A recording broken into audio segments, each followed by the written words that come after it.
Hello there. Today is the 22nd of November 2024 and it's 20 past 2 in the afternoon. My selfie stick came. Yay! So, selfie stick, good. Makes a little bit of difference. Saves holding it. So today's video, I've been sort of promising to do this one a few times. And it's a bit tin foil hat sort of thing.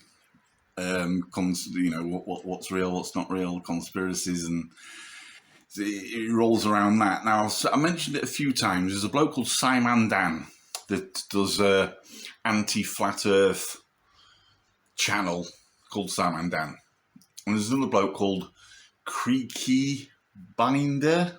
It's a take on that program that was on. Anyways, I digress, as I always do.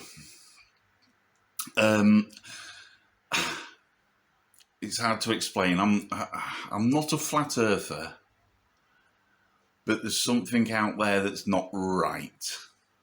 Now, this bloke Simon Dan, he is very sort of, he won't entertain anything to do with anything apart from a globe Earth. You could come up with, oh, well, how come I can see 10,000 miles across the salt flats and there's not a curve? Because there's a calculator where you can put in how much it rises down a foot every mile or whatever it is. I don't know off the top of my head, I don't know the thing. But he won't entertain anything. He won't even say, yeah, that sounds plausible, but this is why it isn't. And he'll just turn around and he'll just go, no, and he's just on one. Now, I've had a few arguments with him. I believe he got one of my YouTube channels banned. I had to do this. This is my second YouTube channel because I believe he got my first one banned because we used to have there's this one time I've questioned him on something, and he's got a lot of followers. He's got a lot of people that think the sun shines out of his ass, which he obviously doesn't. But he'll never prove his side. He'll just say, right, what I say is right. I don't need to prove my evidence. This is what's right. Now, I said something once, and he pinned my comment, and all his little sheep all attacked me. About 100 people attacked me, wishing death on me, just because I didn't agree with his opinion. He got all these people that follow him that, really abused me that day, verbally. But what I'm trying to say is, I can't find these comments now. I'd love to find these comments. But this was 3 or 4 years ago. You used to have a Friday slot on YouTube then. Flat Earth Fridays. But since then, he's got Tinfoil Tuesdays where he does, conspiracies, and he does this. And he does a channel about 4 times a week now. And to try and find his video would be trying to find a needle in a haystack. It's a minefield. But I've got a couple of, I don't know if you're going to like this or not, but I've got a couple of videos I'm going to upload, which proves he isn't as right as he thinks he is. And the same with this Creaky Binder bloke. I've got he's the same as Simon Dan, but I've got something for him as well. So what I'm going to do is try and piece this together, put in my little videos. But it's just a thing. Like I say, I'm not a flat earther. I'm going to go into this in detail. This is going to be a part 1, so I'm going to try and keep them fairly short. And I've got to put in 5 videos yet. But I've chopped these videos down so they are bite size. But there's going to have to be 2 parts to this because the second part opens up a can of worms. So that's what I'm going to do. I'm going to get on with that now, and we'll see how it goes. Shows something quite different. Simon Dan retorts by saying, "We don't believe it is this way. We know it is." Well, good news, guys. Science isn't theory anymore. Just chisel it in stone from now on. Never change it. Nothing can be challenged. I mean, really listen. Okay. Okay, he wasn't saying that science is written in stone there. What he's saying is that we don't believe certain things, we know certain things because we have a lot of evidence for it. Do I have to pull out the Simon Dan video again? I'm going to regardless. This is what he said. Astronomers believe it to be this way. They don't believe it to be like that. We know it to be like that. All the planets of the solar system are within a few degrees of the ecliptic plane. Pluto, though, is about 17 degrees off. We know all this because of the various probes, satellites, and telescopes that we have out there in the solar system. See, he does explain why we know certain things. It's not just a case of, oh, this is the way that things are. For someone making so many claims about Simon Dan lying, you sure do misrepresent what Simon Dan says. Yet another horrible philosophy being perpetuated by someone so arrogant that he believes it is an automatic disqualification to challenge established theory before the evidence is even weighed. You can challenge it, you've just got to explain why all the evidence that supports it is wrong. Science, believe it or not, okay kids, hold on to something, is only comprised of theory. There's a good reason for this. Theories can be challenged and even changed if the evidence proves the current theory wrong. That's the purpose of science, to keep challenging itself. Yes, science does keep challenging itself. It's just that some things are very hard to challenge. So if you watched that little video there, it's only 2.5 minutes. It's all part of the story. You might as well watch it. He says, we know it is like this. So the next video is showing him that it's not like this. Many of us have grown up with the idea that Earth simply revolves around the sun, which stays still in space. But in reality, the big picture is much more complicated and fascinating. As we delve deeper into how Earth actually moves through the galaxy, we'll find that our planet not only revolves around the sun, but is dashing through space at an incredible speed at the same time. So as you can see, this bloke, he's come on here and he says, this is how the planets are, this is how they're aligned, this is how it is, there is no other possible way it can be. And then all of a sudden, it's not like that. They've changed the way that they think the sun. I mean, he thought the sun was stationary there and the planets were all in alignment and, you know, they go around. But now it turns out the sun's flying through space at X amount miles an hour. And the planets are following round, and you know, and it's not like how he said it is, and couldn't possibly be any different. So that's just another, which sets a precedent that he doesn't really, you cannot say this is definitely how it is, and it certainly isn't, can't or won't be any different, because it's just been said it's different. Maybe I'm getting it wrong, I don't know. But that's the Simon Dan bit. I'm going to do the creaky binder bloke now. So on to this creaky bloke. In his video, I don't know if you know, I don't know how much you could go into it. I've spent a lot of time on this. I haven't sort of half-heartedly watched a 10-second video on YouTube. This is something I've sort of got into as a thing. There's a thing called the Antarctic Treaty, where all these countries sign up to say that they won't mine Antarctic for resources, and it's going to be untouched land for whatever reason. I don't know why they chose Antarctic as a particular place that they're not going to touch or, you know, upset. But that's the way it is.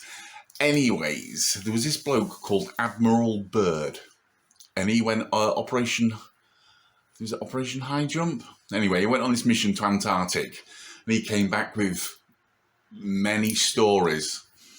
Now, this creaky bloke, he's sat there and he said all these findings are not publicised. They're not in the public domain. They've all been done secretly after he's died, and there's no sustainable evidence to say that this is what actually happened. He says, and nowhere is there anything of him saying this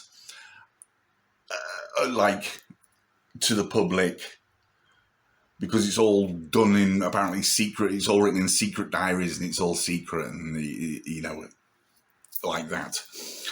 But I've found a video with Admiral Byrd on national primetime television explaining what he saw. And what he saw, so millions of years ago, there was a map. They thought the world was flat, which I can't go into that discussion right now because I'll be on here for the rest of my life. He claimed that the ice wall circles the Earth, which is what keeps the waters in. Now, beyond this ice wall, there was more land. I don't know if you've ever seen a very, very, very old map of what they thought the Earth used to look like. And it was a flat Earth, ice wall, and then other spots of land beyond this ice wall, which is what the flat earther is saying is still real. Which, it's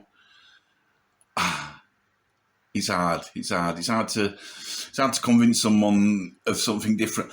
Okay, imagine, for example, that we was brought up thinking the world was flat. Okay, stay with me. And then imagine someone woke up one day and tried to convince you that the Earth is a ball spinning through space, wobbling, tilting, spinning, a million miles an hour there, 1,000 miles an hour through the space, this. And you'd think, idiot. Not a chance. I mean, they claim that the aeroplane, and I could say a lot of things, but if you think an aeroplane would have to constantly be dipping its nose to fly around the world, because they claim the aeroplane will go round, and when it's at Australia, it is literally upside down to what it was when it took off up, the west here, England, USA, England, top of the map with like that. And they claim it does go round, and you are literally upside down when you land in Australia, and we're walking upside down on this globe Earth when we're down south. Don't know, seems a bit unreasonable, seems a bit unfeasible. There's a few things I'm going to come up with in my next video, because I'm going to go into this. But this is just to show you what, this Simon Dan and this Creaky Blinder bloke does. Because it just shows that they're not right. And and everyone takes what they say, not everyone, their followers take what they say as gospel. But I've just shown you now where he's just said there's no way Admiral Byrd did an interview and mentioned these things, whereas I've got a video where he was on national primetime TV saying these things. So it just shows that he's not as, clever as he thinks. I don't know. I could be wrong. I could be getting the whole picture wrong. Who knows? I'm going to do this video now because it's getting on for time. I don't like to upload too much time-wise. I'll do a part 2 to this where I'm going to go into what I think is out there. Whatever. Anyways, next 2 videos will be this Creaky Blinder bloke responding to him, and then I'll do a part 2 later tomorrow. I'll do it whenever I can. As for now, have a good day. Don't work too hard, and Merry Christmas. Cheer up, it'll soon be Christmas. Almost. Now, are we talking about his actual diary? Because that does detail his extensive exploration of Antarctica, including flights over vast icy landscapes. But there's no mention of finding any tropical oasis. Or are we talking about the secret diaries, which is what I suspect you're talking about? But if it is, this is where things get murky. Now, there is a book titled The Secret Diary of Richard E. Byrd, but its authenticity is highly questionable. Critics argue it's a work of fiction published long after his death, and it mixes inconsistencies with known facts. And some believe that Byrd's comments about wanting to see the land beyond the pole hints at hidden world, but it likely referred to unexplored parts of Antarctica itself, not some magical realm. And as he got into this area, this is according to his own diary. People can look this up. Well, I did look it up, and you're full of it with an SH at the beginning. But based on Admiral Byrd's published diary, To the Pole, and his other official records, there is no mention of him encountering a tropical area within Antarctica. And it's important to distinguish between Byrd's authentic writings and the claims made in the later published The Secret Diary of Admiral Richard E. Byrd, because that's the book which contains the story of him finding a lush green oasis in Antarctica, along with other fantastical claims and elements. And it all happened after he died, so he wasn't around to call BS himself. Something took over his plane, and these two UFO-type craft, circular craft, flying saucers, came, and it took over his craft, and it guided him in to this area where they landed. Now, I'm starting to see a pattern forming here. It seems to me that we're not actually looking at his actual diaries. We're just going to use the made-up ones for everything else we're going to talk about in this video. But there we are, we're here now, aren't we? And then they took him to meet somebody that he calls in his diary the Master. In his fake diary. Because there's no mention of any of this in his actual diary. You should try reading it. It's really interesting. Pretty interesting story. Yeah, I'm pretty...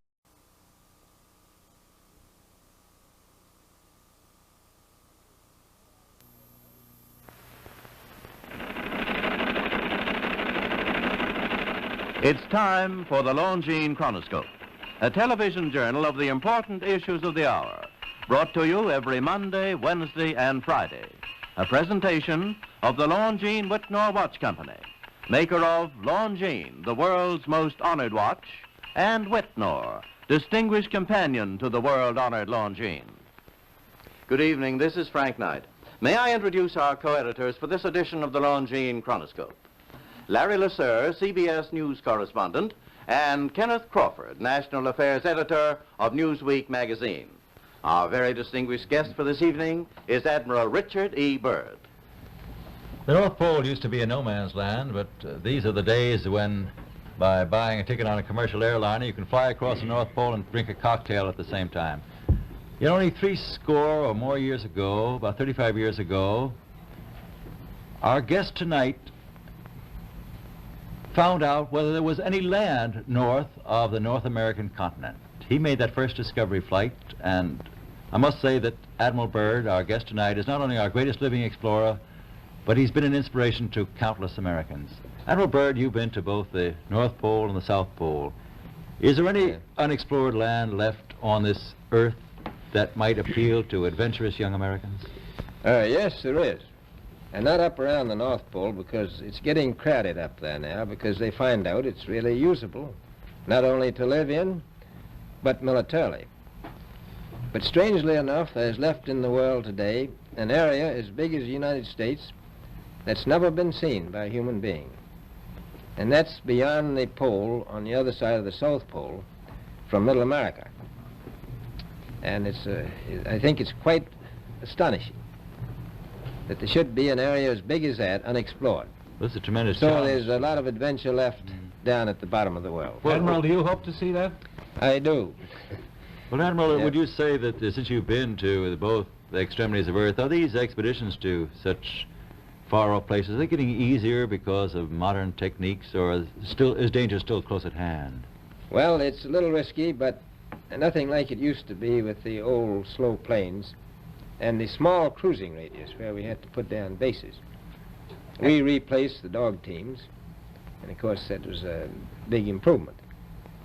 But now the planes go much faster and they are safer, and they have a much bigger cruising radius. You haven't got the danger of a terribly heavy load. Admiral, an expedition to which I believe you're the advisor is now en route. What is that expedition doing? Well, that's the icebreaker Atka, and it's a reconnaissance expedition. It's going down to the South Pole area to make certain observations and to look for some bases. They will be back in April, and they will report back, and upon the information we get from that undertaking, we will base the bigger expedition that's to follow. Is that very definitely planned, or is that... That is being planned right now. So I'm willing to say to you that there will be a number of expeditions that will follow, I think, year after year, to the bottom of the world, because the government has really become interested. Well, Admiral Byrd, I can understand, I think everybody can, the interest in the North Pole because it's so near our greatest challenger, Soviet Russia. But why this interest in the bottom of the world? Nobody living down there, is there? No, it's pretty cold. There's only one permanent resident, that's the emperor penguin. The little ones live further north. I tell you one reason they're interested. It's by far the most valuable, important place left in the world for science. That's why the scientific groups all over the nation are really interested. But more important than that, it has to do with the future of the nation, those to come after us, or even during your lifetime, because it happens to be an untouched reservoir of natural resources. And you know, as the world shrinks with an ever-increasing acceleration, far-flung places once useless, like we thought the North Pole was, and no man's land, become very useful. The bottom of the world will be important, not only to us, but to our allies. I was going to ask you, does it have military importance? It has some, and as the world shrinks, it will continue to shrink with an ever-increasing acceleration, thus bringing these places closer.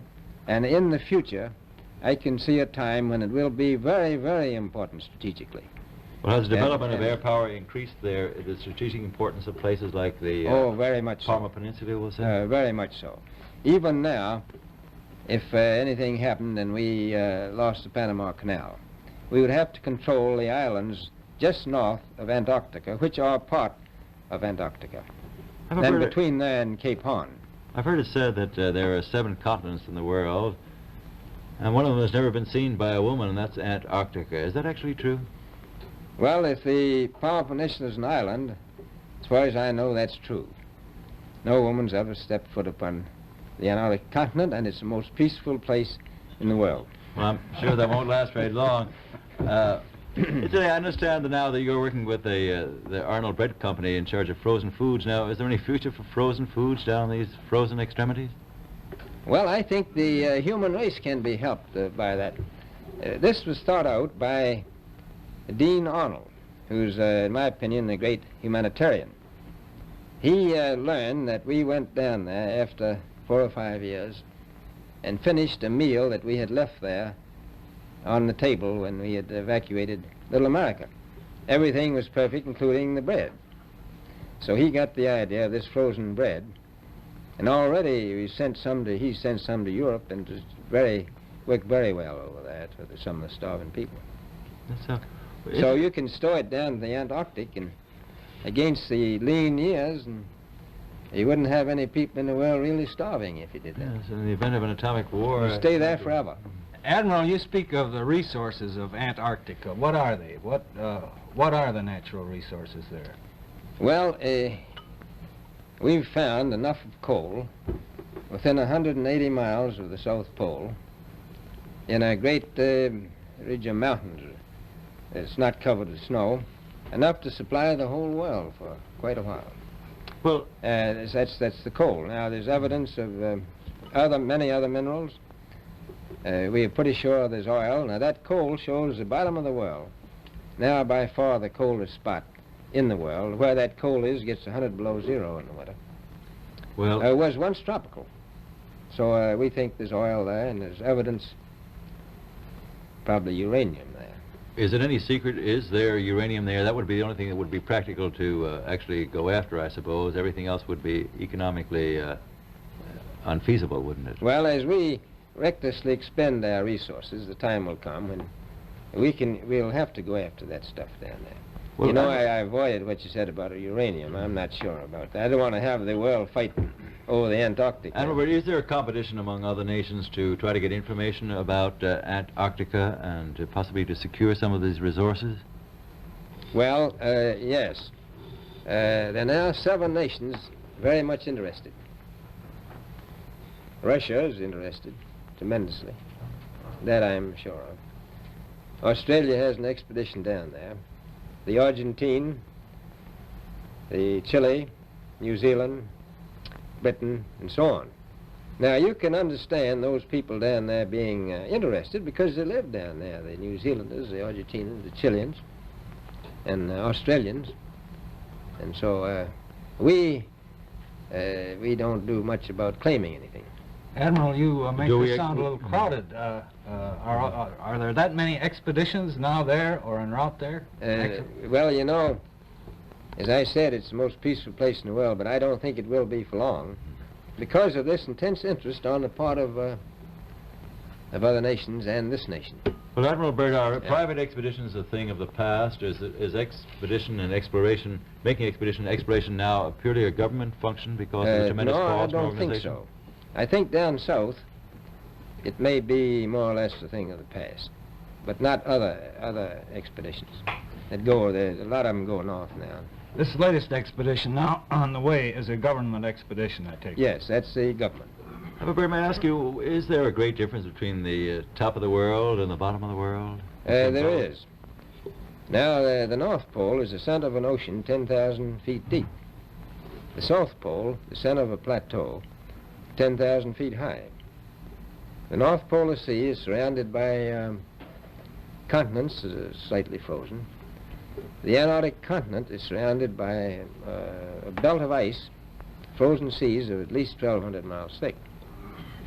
Now, the South is a plateau. It gets, in some places, 14,000 feet up. I've been over areas about 13,000, and it's a little bit chilly up there. So there's that big difference between the top and bottom of the world. The North really isn't very cold up there on the Arctic Ocean. Not compared to the South. Admiral Byrd, we often hear it said that our young Americans now aren't as hardy as their forefathers. Do you think that Americans do measure up to the standards, the physical standards and morale standards of the past? I do. I don't believe that. I think they're just as hardy. Well, what would you say was the most valuable factor on an expedition? Is it morale, or physical courage, or is it sheer equipment? Well, I've always thought that loyalty was by far the most important trait. The British told me that when I first went down in 28 that I couldn't possibly get through the winter night without a mutiny if I took more than 20 men. But to serve science, I had to take 42 men. Then I took 56 the next time, and so on. So, and I did find that loyalty was the most important thing during the winter night when it's very hard on your nerves. I think that's best trait. Well, that's a very valuable characteristic at any time. Well, thank you very much, Admiral Byrd. It's been a great pleasure to have you here tonight. It's a pleasure to be with you. Yeah. The opinions expressed on the Longines Chronoscope were those of the speakers. The editorial board for this edition of the Longines Chronoscope was Larry Lasser and Kenneth Crawford. Our distinguished guest was Admiral Richard E. Byrd. A Longines watch makes the most perfect Christmas gift. It has beauty, elegance, and enduring quality, and a universal reputation as just about the finest of the world's watches. Now, actually, barring accident or abuse, the Longines watch that you give this Christmas will be better than new after 5 or even 10 years of daily use. Time holds no terrors for a Longines. The exquisitely finished watch movement defies normal wear and friction, achieves unsurpassed timekeeping accuracy and reliability. Thus does Longines inner quality match Longines outer elegance.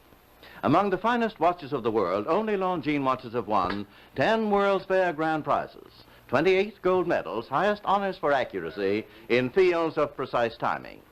Cased in precious metal, styled in the best of good taste, a Longines watch is a joy to own, an enduring symbol of your affection, the perfect Christmas gift. Yet, you may buy and proudly give a Longines watch this Christmas for as little as $71.50. Visit your Longines Whitnor Jeweler Agency and make your selection. Longines, the world's most honored watch, the world's most honored Christmas gift. Premier product of the Longines Whitnor Watch Company. Since 1866, maker of watches of the highest character.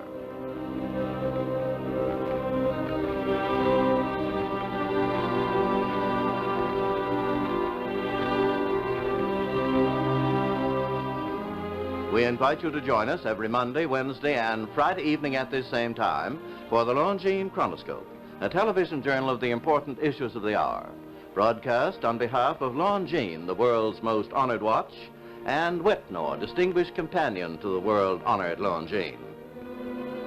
This is Frank Knight, reminding you that Longines and Whitnor watches are sold and serviced from coast to coast by more than 4,000 leading jewelers who proudly display this emblem. Agency for Longines Whitnor watches.